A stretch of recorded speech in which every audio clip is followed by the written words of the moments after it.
So, Mr. Ryan, so here we are, we're 48 hours after the election. What did you all learn here at the Board of Elections, and what will you do to ensure that the problems that happened Tuesday won't happen again? Well, I want to be clear. There was an unprecedented amount of ballots that were pushed through the scanners on Election Day. As of right now, we have over 1.9 million votes tallied, which means that at least 1.9 million voters came to the poll sites. In 4 out of the 5 largest boroughs, we had 2-page ballots. So that means we had approximately 4 million pieces of paper passing through the scanner machines. Compare that to 2 years ago during the presidential election, where there was 2.5 million pieces of paper. So the big takeaway there is we know that these machines are not designed for that volume. So that is a major complicating factor, a lesson that can only be learned through experience. So we're dealing with machines that are at least a decade old in terms of their technology. And there are more modern voting systems out there. That's a long-term, bigger picture fix, but there are certainly other improvements that can be made to the process, working through the statutory process with the New York State Legislature and with the New York State Board of Elections to work collaboratively to improve the process for everyone. Like, what are some things that can be done simply? Well, a lot of these are politically hot-button topics.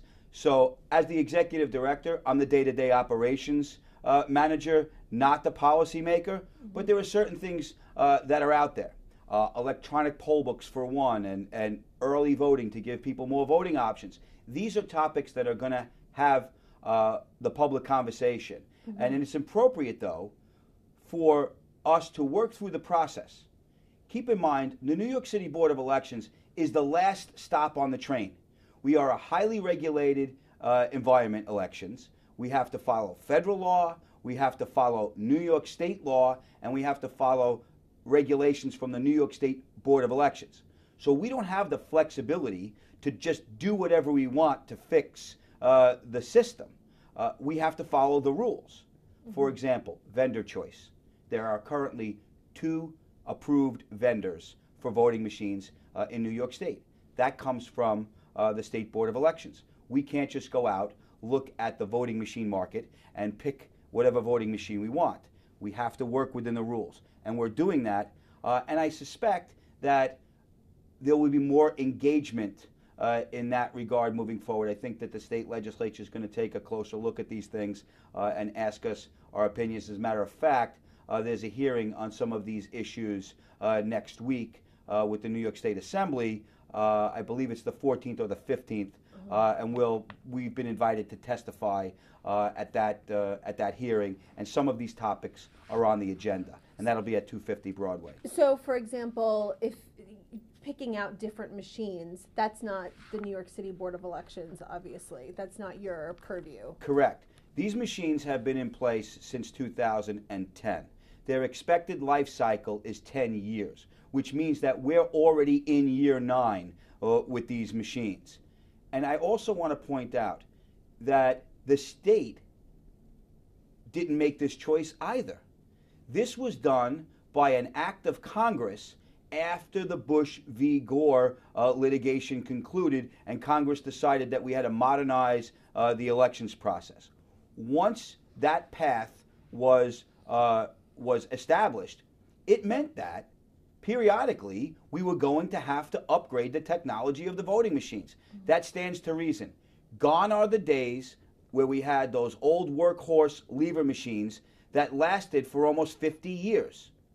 If you have a photocopy machine in your office and it's 50 years old, you don't have a photocopy machine, right? We have to develop a game plan seriously as a state, not as the City Board of Elections, but as a state, to get serious about how we're going to continue to modernize the voting process as the technology ages out. And so this technology that is in place right now, in your view, is not good enough for today? It's good enough for certain types of elections. For the average election, if you go back to 4 years ago, we had a little over 1 million voters in the governor's race. And we had a one-page ballot throughout the city. Mm-hmm. It's good, it's a workhorse, it's accurate. But now, in this past election, we were asking it to do more than it's capable of doing. And we also had some complicating factors. We had voters coming out very early. We went to do an interview in Chelsea, and Valerie noticed people outside the poll site before 6 o'clock in the morning. Well, when the voters are that engaged, that delay starts from the early part of the day, and it's going to continue. And then if you sprinkle in problems and volumes of people, we have a lot to unpack on Election Day. What about issues like not enough poll workers, or poll workers who seem to not not be giving direction, for example, or we heard reports of people who didn't have the folder to make sure their ballots are private. Some of those things, I would imagine, are the city board of elections. No question. Again, we deploy equipment and we deploy supplies. This was an unprecedented turnout for a gubernatorial election. So in the future, when it comes to, say, the privacy sleeves, an easy fix, we have to then recalculate how many we send to the poll sites. What we were also finding on Election Day, which doesn't happen all the time, and I know that I'm getting some heat for blaming the weather, which wasn't the case. Some of the privacy sleeves were getting damaged and not being able to be used. That's an easy fix. We can double the amount of privacy sleeves that we send to a poll site, and that's no problem. That's not going to fix high volumes of voters and how quickly we're able to process them through the poll site. So I know there are technology fixes and process fixes that can be put into place, but we have to do that hand in glove with the New York State Legislature and the New York State Board of Elections, since we don't get to just do whatever we want to do. We're highly regulated, and we'll follow the rules as they're established, but we have to follow the rules. You have been getting a lot of heat. The mayor yesterday said the Board of Elections simply can't function. He also said it's as if this was a purposeful plan to make voting as unappealing as possible. What's your response to the criticism from the mayor and from other elected officials in the city? I don't get involved in the back and forth of the public discourse. As I said, I'm the day-to-day operations guy at the Board of Elections. I answer to a board of commissioners. They set the policy for the agency, and they're my bosses. Independent boards of elections are established by the Constitution and the statutory construct for a reason. I understand when others want to criticize the board, and that's certainly their right to do so, but we will work through these problems through the proper channels. And if you take the two numbers that I just said, 1,016,000 voters in 2014 and 1.9 million voters in 2018 and counting, that to me is a sign of a robust democracy and a high interest of voters.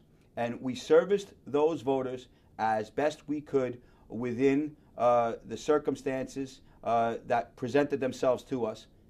And we will reevaluate everything that happened on Election Day, as we always do, with a lessons learned approach. And if we have to reevaluate our projections, which it seems like we might, if this high turnout is now suddenly going to become the norm, then we will adjust to that higher turnout. But based upon the information that we had in the moment, we made what I believe to be were reasonable projections. Given the interest, yes, we need to make some adjustments moving forward, and we will do that. But we're going to do it in a measured, systematic, and analytical way, as opposed to just blurting out suggestions. A lot of critics were saying the board should have known that there would be such high turnout. What do you say to that? Yes, we anticipated higher turnout. But anticipating higher turnout 5 or 6 weeks before an election, after we saw the increased numbers in the September primary, in a system as complex as the elections process is, it's just not limber enough to make immediate adjustments. You've heard the old adage, it's very difficult to make a U-turn with an aircraft carrier. Mm-hmm. And that's what it's like. We don't have poll sites that are our sites that we control. Some poll sites are too small for our needs, and we're under strict requirements under a federal court order to survey every poll site for compliance with the Americans with Disabilities Act before we utilize the poll site. So we can't even just say add 5 scanners to that site, because we have to then survey it, and we're already in cramped quarters. So we we certainly will not have been able to do that in many of our poll sites. Anyone who saw, now Congresswoman-elect Ocasio-Cortez, her mm-hmm. poll site was a tiny, room in a housing development in Parkchester. We don't have poll sites wherever we want them, and we certainly can't start building them. So that's not by way of excuse, though. It's by way of explanation. And so we really have to collectively look at the entire process, get with the state legislature, get with the State Board of Elections, see what regulations can be changed, see what short-term fixes we can do to alleviate immediate problems, and then look more long-term with respect to system replacement and modernization. So just so that I understand kind of the process, because we saw some places in Brooklyn that they had hundreds of people online and they had like 4 machines. So you guys don't have the power to add more machines in the future if you see that there is a huge population? We do, in the sites that can physically accommodate more machines, right? Okay. So that is certainly something that we can take a look at, and perhaps moving forward, we can do several surveys of a site, mm-hmm. right? A maximum number of machines survey down to, smaller numbers, and that's something that we'll take a look at. Some of our sites, not all of them, some of our sites are at maximum capacity. And in those sites that are at maximum capacity, if we get a large crowd, we're going to be in that position of these are the only number of machines we can fit there. So is it then the State Board of Elections that would help you, open up another polling place, or is it the state legislature? Or we're what? Constantly looking for additional poll sites. Yeah. But we also have to remember that the shortage of poll workers is a national problem. It's not a problem that's particular to New York City. So simply locating a new poll site is a nice start to the conversation, but it by no means ends the conversation. The cost of the equipment, additional tables and chair rentals and all those other things that we need to set up a poll site is not cost prohibitive. But then we have to add the human element to it, and we have to be able to get poll workers. And that's a problem? Absolutely. We have a recruitment problem, and we always do. We have said in the past, and we would like to continue this dialogue, we have suggested a municipal workers and state workers as poll workers program, which we've had conversations in the past with the city, and I've pointed them in the direction of of LA County that has a lot of documentation on their website about using already existing government workers to supplement, not to supplant, but to supplement the poll worker workforce. That would help us, I think, getting our poll sites open on time, having people who are on salary in government as opposed to the temporary poll workers being responsible for making sure these poll sites are open on time. We were criticized for late openings, and sometimes they're our fault. But there was a site in Brooklyn where the NYC locks were programmed to open, because they're electronic locks, they were programmed to open at 7 o'clock in the morning. And they were never adjusted to open at 5 o'clock when we had to get in. And the New York City Fire Department literally had to break down the door. That's not something that's that's within the control of the Board of Elections, but it's something that we have to deal with. So certainly enhanced coordination amongst all of the relevant stakeholders is always a conversation that the taxpayers should expect responsible government professionals are having. Is it the mayor or the city who would allow government workers to work poll sites? That would come through the city system, yes. Okay. I suppose the city council could pass a bill or allowing it or requiring it. Perhaps it could be done, purely from the mayor's administration. I'm not certain. All I can tell you is we've had those conversations. We've made those overtures in the past. We're making them again now. And I think the time for criticism and finger pointing really is over. I get it. People are upset post-election. We've gotten through that issue. Now let's turn our attention to some real practical fixes that we can make collaboratively and use our voices and our resources that are really the people's voices and the taxpayers' resources. Use those resources together to make the improvements that we can in the short term while engaging in longer-term discussions with the state legislature and the State Board of Elections. I want to ask you about the legislature in just a second, but back to the mayor really quickly. He says he's offered $20 million to the board repeatedly to make reforms. Why hasn't the board accepted that money?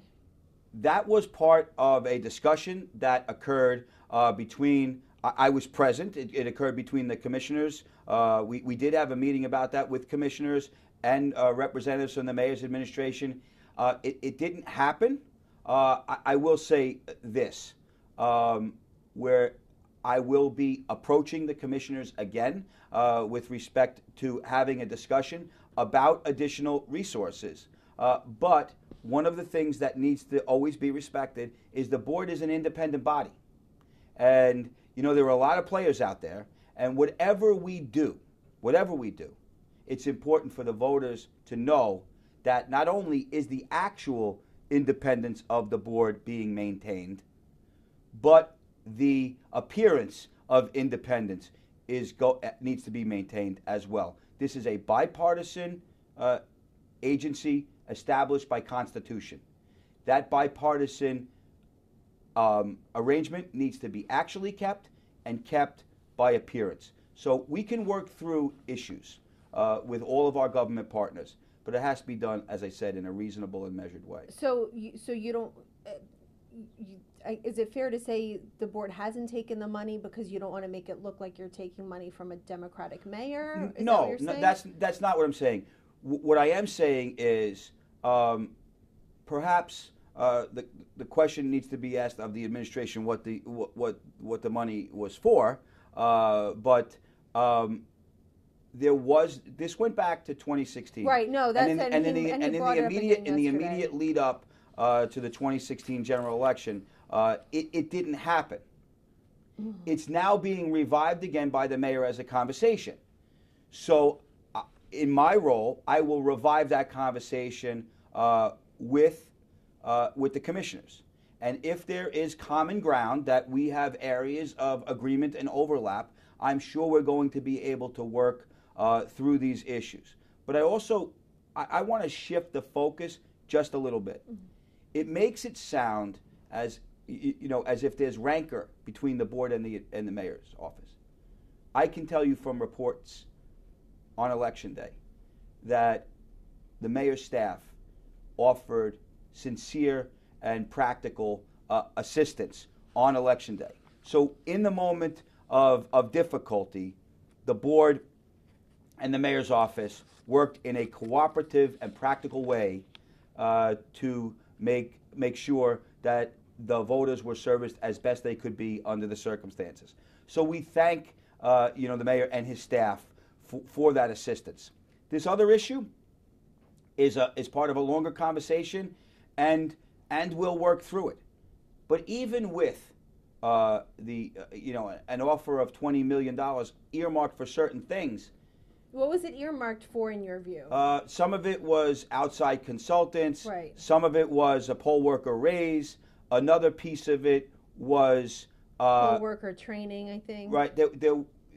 That was an area where we had some respectful and professional disagreement. They were looking for the doubling of the poll worker training. Our consultants that we already had in place were telling us, no, in fact, you have to do it in a more targeted way. So that was philosophical more than we don't want your money.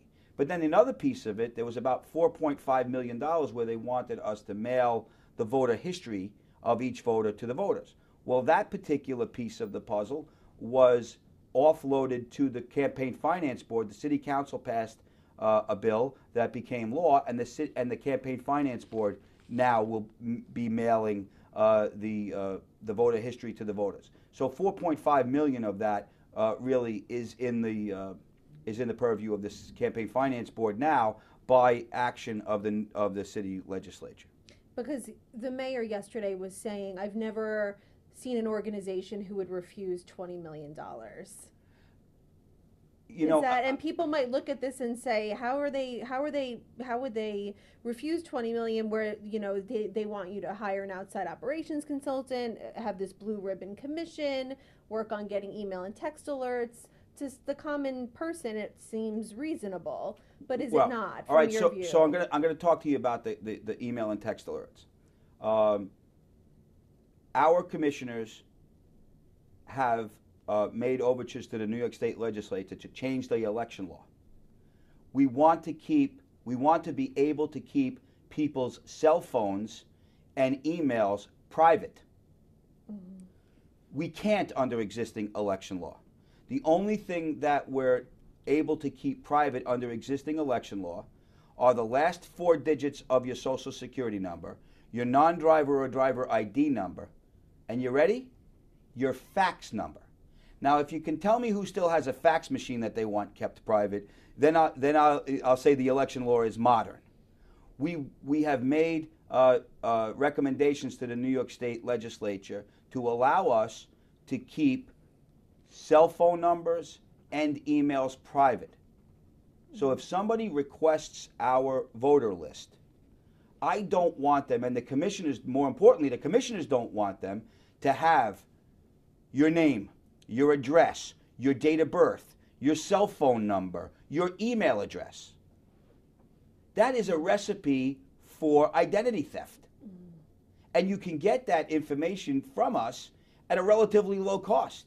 You would be providing identity thieves with a fertile minefield, to steal people's identities. And with all of the concerns that we have with cybersecurity and all of these issues and identity, stealing, if we harvested all of that information and then had to give it out freely to anybody who asked for it. Well, how would you have to give it out to people who asked for it? Under election law. Yeah. Anything that's the only things in our system that we are prevented from communicating are what I said. The last 4 digits of the social security number, mm-hmm. the non-driver or driver ID number, and the fax number. We want emails and cell phone numbers to be shielded from sharing. Yeah, with who, for example? Just example, like who would ask for the information? Anybody can ask for our list. Anybody can ask for your list, and because it's your public. Correct, because it's a public record, we have to give it. I see what so you're if saying. you came in and said, I want a list of all the voters in the city of New York, mm-hmm. you pay a fee, and we'd give you the list. So for $200, you could have 4.5 million records. Gotcha. Right? So we haven't made a push to harvest, to request emails and cell phones from voters. And it's not mandatory on the state voter registration form. Mm-hmm. So we can't mandate it if the state doesn't mandate it. And we wouldn't necessarily have a problem with mandating it if we could shield the voters from potential identity theft. And that would take a state law. Correct. Okay. Right? So that's an area where we don't necessarily disagree. We want to be able to more easily communicate with the voters, but we want to do it in a way that the voters get their information, but we don't sacrifice their protection while we're trying to get them information more quickly. So you had issues with some of these reforms, practical issues. Correct. From your view with some of these reforms, right. that stopped you from taking the $20 million. Now you're going to have another conversation and maybe Correct. more conversations with the mayor's office. And again, we deal with the mayor's office all the time.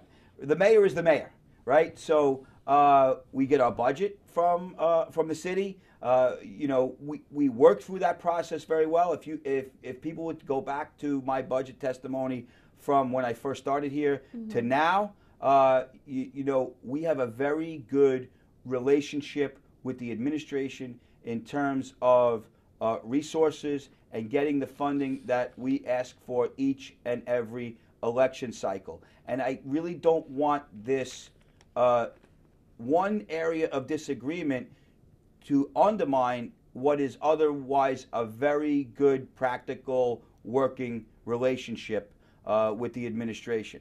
You're being very nice to them compared to how the mayor, his words for you yesterday. Right. Well, I try to do this. I try to segregate my personal feelings about what somebody might say about me.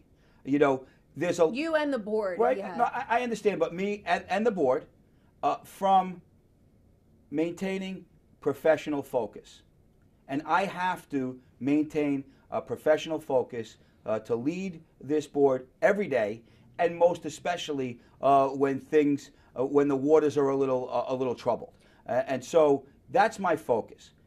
People will say whatever they need to say for their public positions, and that's going to be, no matter who the mayor is. So I just want to focus on, okay, this happened. We've seen something unprecedented on Tuesday. How do we fix things moving forward? What paths do we need to go down to make sure that for the next time we put the voters in a better position, recognizing that there is no magic elixir. We have to work through the process. We need to get incrementally better. And just to recap just a few things, what can the state legislature, what is the Board of Elections asking the state legislature to do to make this process better and to make you guys work better? What can they do? Well, we're going to be testifying next week. I'm going to meet with the commissioners on Tuesday to finalize the content of that testimony.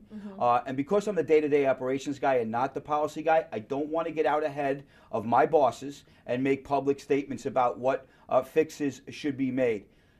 There's a lot that has been discussed. It's all out there for public consumption already. So now the question is, what do our Board of Commissioners think we want to prioritize in terms of recommendations? Come together and say, all right, we should do this first, this second, this third, and make recommendations. But even if we make recommendations, at the end of it, it still is the authority of the state legislature to make the changes. And now we know we've had an election. There are going to be different names and different faces in Albany in certain areas, which will change the dynamic of the conversations that they've had in Albany about the elections process. The state Senate will weigh in, the state Assembly will weigh in, and the governor will ultimately sign some things into law. Once those laws are changed, we will develop a plan along with the State Board of Elections for implementation. How can New Yorkers ensure that their votes were counted when they see all the problems? How can they have faith in this system? So each and every election, we don't reinvent the wheel in terms of the regulation. There is an emergency ballot process. So if a ballot was unable to be scanned in the moment by the voter, on the front of the machine, you'll see a little slot. That's the emergency ballot slot. All of those emergency ballots go into that slot on election night. At the end of the evening, the bipartisan team of poll workers, with the police department present, scan all of those unscannable ballots into the machines. We had poll sites that had some significant problems. Fortunately, there were very few that fell into this category. There were problems, scattered throughout the city. But I'm talking about the ones really had larger numbers of emergency ballots. That poll workers were there after 2 o'clock in the morning scanning ballots in because they had to do that, and that's what's required by law.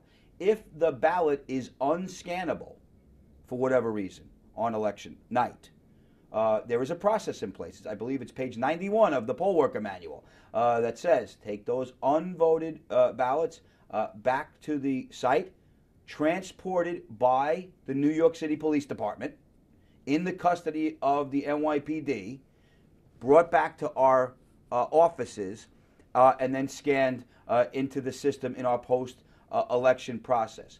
And New York State also has one of the most extensive post-election recanvass processes to double check what happened on election night. That's why we stress on election night, although everybody gets excited, our results on election night are unofficial. Mm-hmm. And they don't become official until the date that we certify, which in this particular case, I believe is going to be at least 3 weeks after election. Sometimes it stretches an extra week, but say at least 3 weeks after election day. We'll start dealing with military, overseas, and other absentee ballots, as well as affidavit ballots come next week. All of those ballots will be counted as well, and then at the end of it, we'll have a certified result. That's why you always see a difference between what's reported on election night and what's certified. The certified results are always higher. Usually we have a small number of emergency ballots. You'll notice in Staten Island, where we didn't have the 2-page ballot, we didn't have these issues. So it was a volume issue. We've already had conversations with our vendors, with our vendor in this regard about, what can we do moving forward. I believe that we have a collective understanding, us and our vendor, that these machines are not designed for that volume, and we have to see what corrective measures we can do in terms of resources moving forward. And if that means that we need to put more scanners at poll sites, we'll do that, understanding that that might not be an option in some sites. Is there anything else that you want to say? So bottom line is New Yorkers should have faith, in your view, in the voting process and the Board of Elections here in the city. Not only should they have faith, they should be proud of themselves. 4 years ago, in the governor's election, there was 1,016,000 voters that voted. On election night, we're already over 1.9 million voters voting in this election, and that number will grow in the certified results. Double the amount of people in the city of New York chose to have their voices heard at the ballot box in 2018 than happened in 2014. That's the sign of an interested and responsible voting public. And we would hope that we would be able to build on that momentum and get that type of turnout for every election. I am confident that not every election will have a 2-page ballot, so some of those issues will fold away when we're not confronted with a 2-page ballot. But that doesn't mean we don't have a responsibility to continue to granularly analyze what we did and fix everything that we possibly can fix, figure out what we can't fix, and encourage the people that make the rules to change the rules to better serve us. Can you promise that things will be better in 2020? I can promise you that we will make maximum effort to make sure that happens. And my hope is that some of the easier fixes, if you will, some of the stuff that we can do more quickly will be established by the New York State Legislature and the State Board of Elections, and will be allowed to make some of the changes that we're not presently able to do on our own. Anything else that you want to say? Well, like, for example, the electronic poll books. Yeah. On the books right now, there is a statute that allows a pilot project for electronic poll books. But we're required in those, if we were to do that, you'd have to have an electronic poll book and a paper poll book, and the voter would have to sign in twice. Well, in a jurisdiction like New York City, where you already have high turnout and you already have slow processing of voters, adding another element to election day wasn't something that would help us. It may, be something that could be managed in some of the smaller jurisdictions to get an idea of how well it works. but that's not something New York City could do. That's why we've never tested electronic poll books in New York City. And that just would be signing your name on a computer versus Correct. in the paper. But you'd have to. But under the present law, you'd have to sign it on the electronic poll book and in the paper poll book, which would add an extra step. Mm-hmm. We don't need extra steps. We need streamlining in New York City to process the volume of votes that we have. So if the state legislature does nothing in the next 2 years, what can you guys do on your own to make sure that things run better? Well, certainly some of the things that we discussed to see in some of those larger poll sites if we can, in fact, reasonably fit additional machines there. Yes, that's something that we can do. One of the variables that we can't control is when do the voters show up.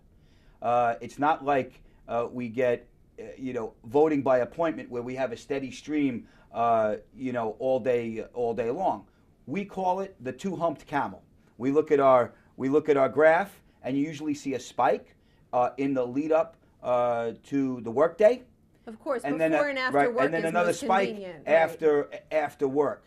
I suspect, although I can't say until we do the analysis, from my feeling is that in this particular election, we're going to see a much higher turnout first thing in the morning, because a lot of these problems that we confronted in the early part of the day had begun to significantly dissipate as the day went on.